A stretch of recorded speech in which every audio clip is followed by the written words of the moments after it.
Line হচ্ছে, এখন সব লাইনে দাঁড়িয়ে আছে। এক্ষুনি খবর এসছে যে ভেতরে স্ট্রং রুম খুলছে, ভেতরে যাচ্ছি আমরা। লাইনগুলো তাড়াতাড়ি ক্লিয়ার করার জন্য অনুরোধ করব প্রশাসনকে, যাতে আমাদের সুষ্ঠুভাবে প্রক্রিয়া শুরু হয়। আগেও বলেছি, নরেন্দ্র মোদীজির ভোট, এক্সিট পোলও আপনারা দেখেছেন। পুরো ভারত জুড়ে মোদিময়, আমাদের গেরুয়া রং, পুরো গেরুয়াময় হয়ে গেছে পুরো ভারতবর্ষ। তো সময়ের অপেক্ষা, শ্রীরামপুরেও পদ্ম ফুটবে। পশ্চিমবাংলায় বারংবার হয়েছে।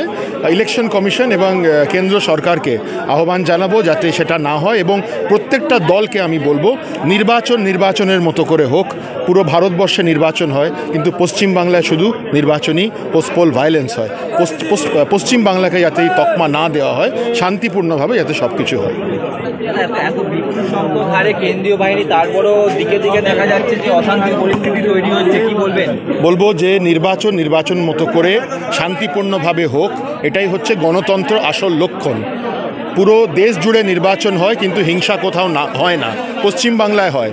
আমি সকলকে, প্রত্যেক দলের যারা নেতারা আছে, চেয়ারপারসনরা আছে, সুপ্রিমোরা আছে, তাদের অনুরোধ করব যাতে শান্তিপূর্ণভাবে আজকের প্রক্রিয়া এবং তারপরেও যাতে আইন শৃঙ্খলা বজায় রাখা হয়। আবার বলুন।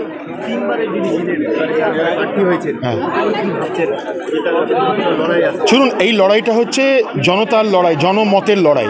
জনমত কি হবে কিছুক্ষণ পরেই আমরা বুঝতে পারবো। জনমত পরিষ্কার হয়ে গেছে, নরেন্দ্র মোদীজির সাথে আছে।